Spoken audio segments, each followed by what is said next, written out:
as few in the university ever arrived to. His early seriousness was remarkable. Dr. Bates tells us that his father said with tears of joy to a friend, "My son Richard, I hope, was sanctified from the womb, for when he was a little boy in coats, if he heard other children in play speak profane words, he would reprove them, to the wonder of them that heard him." As he grew up, he listened to the instructions and example of his father and abhorred those profane sports which were common on the Lord's days, in the places where he lived, and while the rest were dancing, he was employed in religious exercises. He betimes loved his Bible and was afraid of sinning. He loathed the company of scoffers and loved religion the better for their reproaches. And yet corruption, even in him, had its sallies in childhood and youth, which he afterwards lamented with great concern and sorrow. But when he was 14 years of age, upon his reading Parsons of Resolution, as corrected by Bunny, such impressions were made upon his spirit as never wore off to the day of his death.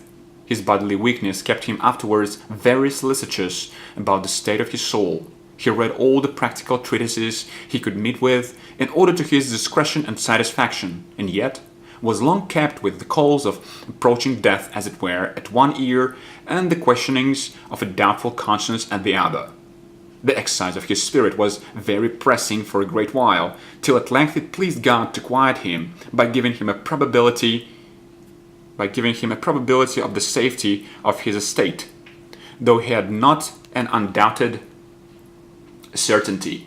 He observes of himself that though for the greatest part of his life afterwards he had no such degree of doubtfulness, he was any great trouble to him, or procured any sinking, disquieting fears, yet he could not say that he had such a certainty of his own sincerity and grace as excluded all doubts and fears to the contrary. From the age of 21 till near 23, his weakness was so great that he hardly thought it possible he should live above a year. Yet being willing to do some good to ignorant and careless sinners before he died, he even then entered into the ministry and was examined and ordained by the Bishop of Worcester, who also gave him a license to teach school at Dudley, where Mr. Richard Foley of Stourbridge had a little before erected a free school, which he committed to his care. He owns that when he received orders, he never had read all the book of ordination, nor half the book of homilies, nor considered the book of common prayer with any exactness, nor weighed sufficiently some controverted points in the 39 articles, and yet having read Downham and Sprint and Burgess, he concluded they had the better of the nonconformists, with whom he then had no acquaintance, and being told that they were men of little learning, he concluded they were in the wrong, and having no scruples, he freely subscribed as usually. When after his settlement at Dudley he came to read Amis's fresh suit against ceremonies and other books on that side, he repented his rashness in subscribing so hastily, and grew dissatisfied as to some parts of conformity. He continued there preaching to a numerous auditory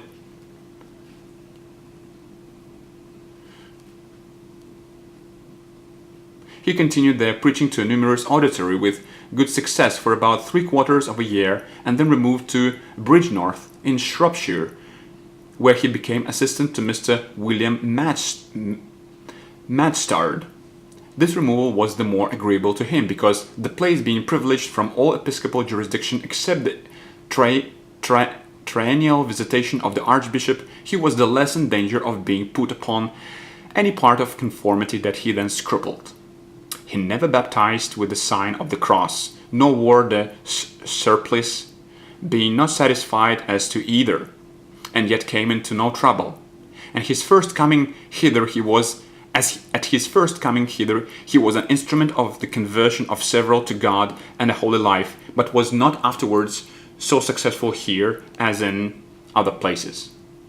Soon after his settlement here, the etc. oath put him upon a more close inspection into the English frame of church government, which he thought he had needed to be well satisfied in, before he swore he would never consent to an alteration. He read Bucer de Gubernation Ecclesiae Didoclavi Altare Damascenum, Parker de Politeia Ecclesiastica, and Ban's diocesan's trial, and though upon the whole he saw no reason to believe all kind of episcopacy unlawful, he yet was far from so approving the English episcopacy as to think it lawful to swear he would never consent to have it altered. And he observed upon this occasion that oath, which was designed unalterably to subject the nation to diocesans, did but set many the more against them, and that instead of ruining the nonconformists, which was intended, it proved a great advantage to them, and inclined many to fall in with them. The broils in Scotland quickly followed, that were occasioned by the imposing the common prayer book and English ceremonies.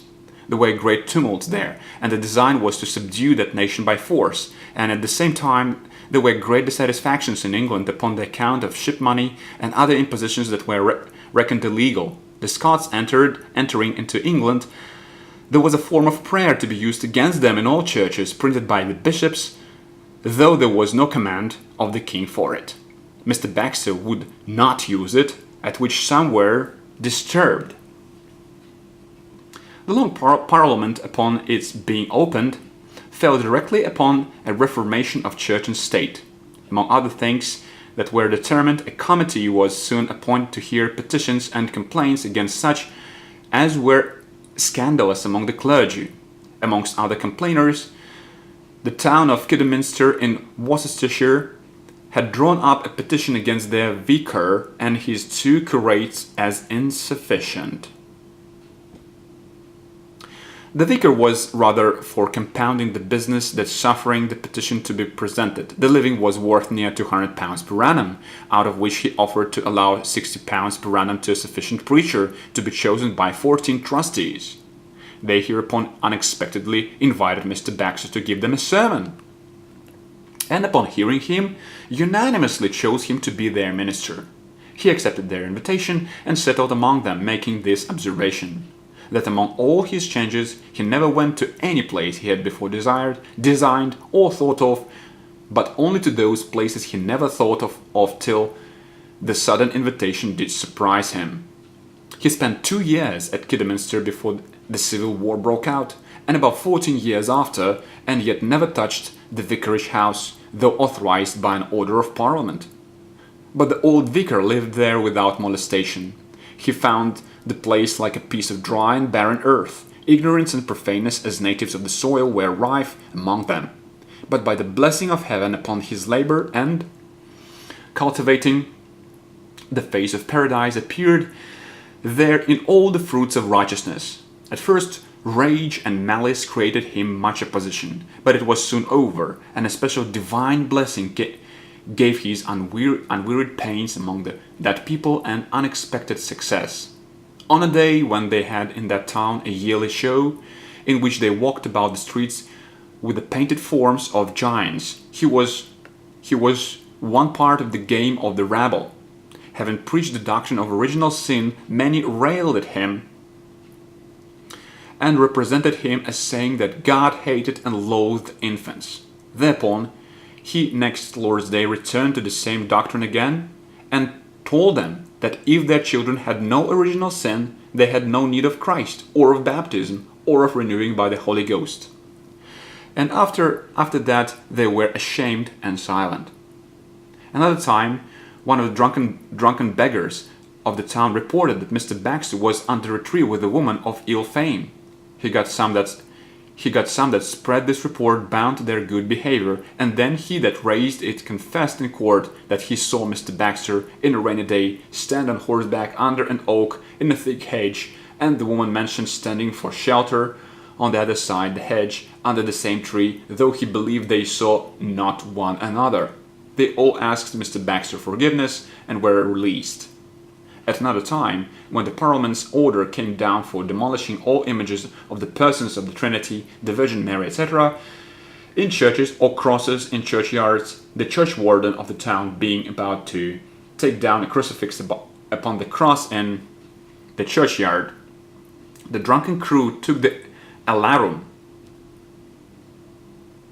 and ran with weapons to defend the crucifix.